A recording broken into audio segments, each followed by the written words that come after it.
any role for targeted therapies in adjuvant treatment. So we have bevacizumab, which is the agent which is used for metastatic or advanced colorectal cancer as an anti-VEGF therapy. So, however, in adjuvant treatment, we have three large patient-driven randomized controlled trials of NSCBP C08, AVANT, and QUASAR-2, which have been negative studies to show any benefit of usage of bevacizumab in the adjuvant line. Now, I'll take this opportunity to discuss its counterpart in the malignant or the metastatic situation. Bevacizumab is the drug of choice for metastatic colorectal cancer, especially for the right-sided tumors, and in general for the entire site. So it's the non-site specific targeted agent that we can use.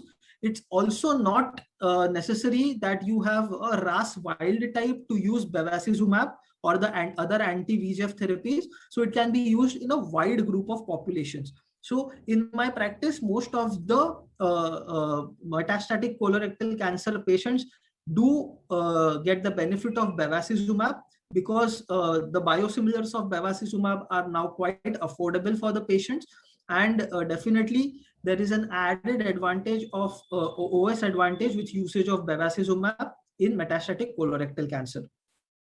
Now back to neoadjuvant, back to adjuvant setting. This was the NSCBP C08. You can see here there is no separation of curves at all. So bevacizumab addition had no effect. Then there is this group of drugs known as the anti-EGFR agents. These include cetuximab and panitumumab. So cetuximab, again, there was large patient data, more than 6,000 patients. The N0147 and the PETAC8 study that showed that cetuximab does not have a role in adjuvant colorectal cancer treatment. However, again, comparing with the metastatic setting, cetuximab is a drug of choice for left-sided colorectal cancers who are RAS wild type. Now, why is RAS testing having so much importance in metastatic colorectal cancer? So if you can see, or if you can Google a diagram of how the RAS system works. So the transmembrane receptor is an EGFR receptor. However, if there is a downstream activation of the RAS pathway, blocking of the transmembrane or the surface EGFR receptor does not play an important part, because you have already a circuit which is completed, which is downstream. So switching off the EGFR would not have any implication, and hence you have to have a RAS wild type where you know that if I inhibit the EGFR, which is on the surface, then the downstream activation of the RAS will get inhibited. And hence we check for RAS, and there are three RAS mutations that we check in the family of RAS, that is the KRAS, NRAS, and the BRAF. Now we don't have anything with any therapeutic this for KRAS and NRAS. However, for BRAF, we do have newer medicines, targeted agents, which can be used in the second line BRAF positive patients. For first line, again, the standard treatment of FOLFIRINOX with bevacizumab is the standard of care. However, in second line, we have targeted BRAF agents that can be used. Now moving ahead, again, back to adjuvant setting, the PETAC8, the PFS versus in wild type RAS, again, you see there is no differentiation of curves at all. Even a meta-analysis was done regarding all these trials. There was no particular benefit of adding these targeted agents. So there is only one regorafenib trial which is going on, which is in the adjuvant setting, but the accrual is quite slow because of less possibility of it being useful. Now 3 months versus 6 months, the IDEA story. So this was the IDEA meta-analysis that was done. So if you can see here, the meta-analysis had 6 trials: the TOSCA, the SCOT, the IDEA France, the C8072, HORG, and the ACHIEVE. And all these trials had a stage of 2 to 3 of colon cancer. And if you can see here, CAPOX was the treatment of choice. So this was a multi-center study, and toxicity was compared and it was found equivalent. However, non-inferiority hypothesis testing. So what was the hypothesis? So 3-month treatment was better, or 6 months treatment was better, and this is the line of unity. So if you can see here that if this is clearly crossing the line of unity, this was 3 months was going to be found to be superior, and if this was clearly crossing the 6 months or the line of unity, it was fine. It was going to be inferior. So this is the non-inferiority margin was 1.12. So if the hazard ratio ranged from 1 to 1.12, your trial was non-inferior to the standard of care. So where did the 3-month CAPOX fall? So 3-month CAPOX fell between the line of unity and the non-inferiority margin. So you had a confidence interval of 1 to 1.5. and the DFS HR was 1 to 0.7. So this showed that CAPOX had a 3-month non-inferiority or 6-month CAPOX in certain subset of patients. So if you can see the forest plot for all the factors that were evaluated, CAPOX here, if you see the hazard ratio was 0.95, though the confident interval crossed 1, the non-inferiority criteria were met. And this were more statistically met when you had a risk group of T1, T2, T3 and node positive, where you have 3 months of CAPOX. That was quite effective. So if you see that low risk and certain node positive, that is N1 patients, can benefit equally with 3 months of CAPOX as compared to 6 months therapy. So this was a de-escalation thing that we tried, and nowadays most of the patients are receiving 3 months of CAPOX, and the burden of the adjuvant therapy has been reduced. So in conclusion, among patients with stage 3 colon cancer who were receiving adjuvant therapy with FOLFOX or CAPOX, the non-inferiority of the 3-month duration of therapy as compared to 6 months was not confirmed. However, results were strongly affected by selected treatment and risk groups. In patients who received CAPOX, 3 months was as effective as 6 months, particularly in lower risk subgroup. So mind you, this applies only to CAPOX and not to FOLFOX, because for FOLFOX, the statistical data did not match up, and 6 months of FOLFOX is still the standard of care. So I'll just move ahead with the slides. This is the same thing that we discussed. Now there is something that we need to discuss is about stage 2 disease and how to tackle it. So stage 2 disease, do we give adjuvant treatment? So there is a small benefit of 3% with 5-FU, no clear improvement with FOLFOX. Is it possible to define a subgroup that could benefit from FOLFOX? So stage 2 tumors with poor prognosis. So T3N0, it's a good survival, 5-year OS. T4A-N0 is good survival, but T4B-N0, you can see here the survival drops. And this, though in stage 2, has a lesser survival as compared to those who have stage 3 disease, that is T12N1A. So this has a better, so something is in discrepancy here.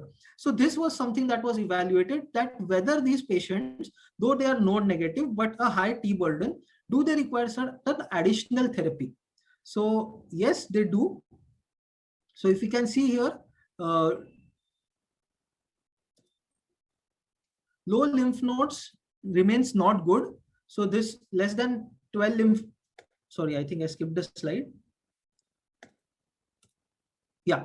So in the MOSAIC late follow-up and stage 2 disease, what we saw that for low risk patients, FOLFOX, you can see the yellow curve is actually going down. So FOLFOX 4 actually does not do well, and only single agent LV5FU was more sufficient or more beneficial for these patients. So always more is not good. So this MOSAIC late follow-up actually showed that in low risk patients, you don't use the oxaliplatin and give only LV5FU. However, in high risk, again, you have the yellow curve that is on the higher side, and hence it can be used.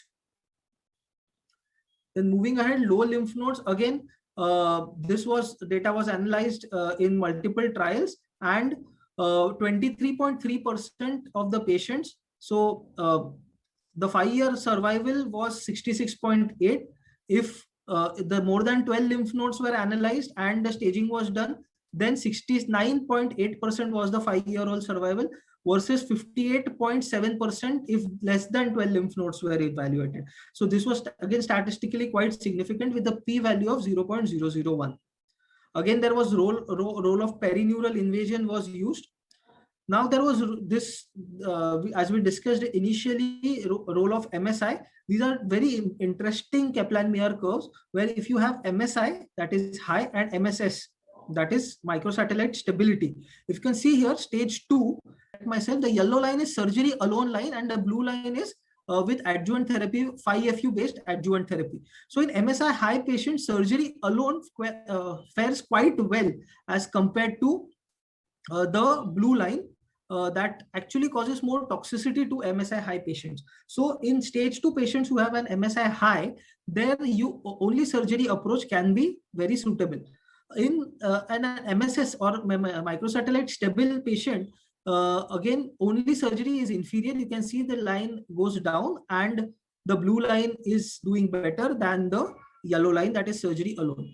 Now in stage 3, again, if you see MSI high patients, in certain subsets, you have a clear difference between, that is the lower graph, clear difference between the chemotherapy and surgery alone arm. So definitely these patients benefit quite high, but then there are stage 3 patients who are at low risk, who may not benefit as compared to the high risk patients. So there is a differentiation that we need to do between the low risk and the high risk patients. So no benefit in stage 3 patients could even be deleterious in stage 2 patients if you have a MSI high in these tumors. So MSS, the differentiation is good, but MSI, there is no specific benefit even in stage 3 unless you have the high risk features for recurrence.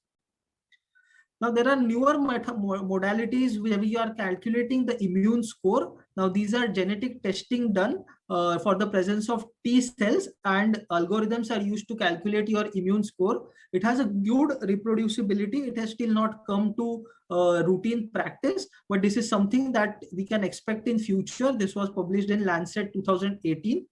So a higher immune score probably translated into a better response, because it corresponded with the microsatellite instability.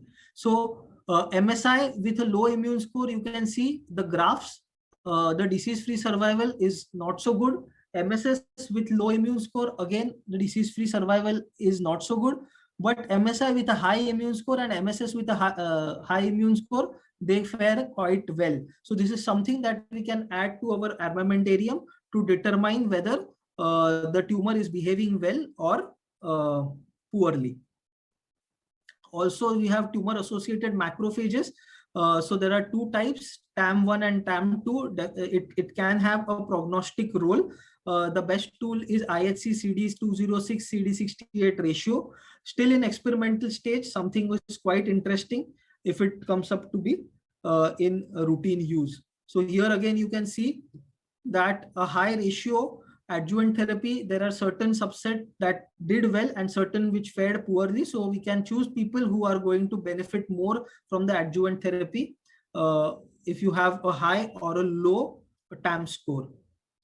The prognostic impact of post-operative ctDNA. Now, this was something that was quite rigorously tried to be correlated with the chances of recurrence. So you measured the cell-free DNA in the blood, and if you see that if you have a higher cell-free DNA, the chances of recurrence were more as compared to a slower cell-free DNA. Again, validation of this is still remaining, and over a period of say 2 to 3 years, we may get good evaluation for these ctDNA reports. Now, algorithm of decision in stage 2 disease, colon cancer, stage 2, less than 70 years. If it is PT4, consider adjuvant therapy. If it is PT3, do the MMR MSS testing. If it is proficient or deficient, if it is deficient, additional marker less than 12 PNI, that is check for the high risk status. If yes, consider adjuvant chemotherapy. If no, then no adjuvant therapy. Advanced or comorbidities, select the patients accordingly. In stage 3 disease, after complete resection, adjuvant therapy has to be discussed. Options are oxaliplatin and 5FU based therapy. See the age of the patient. If it is more than 70, omit oxaliplatin. Folfox for 6 cycles or Capox for 3 months is an adequate treatment depending upon your low and high risk scores. A DPD measure, this is something that we do for some patients who might get more toxicity of the 5FU based therapies.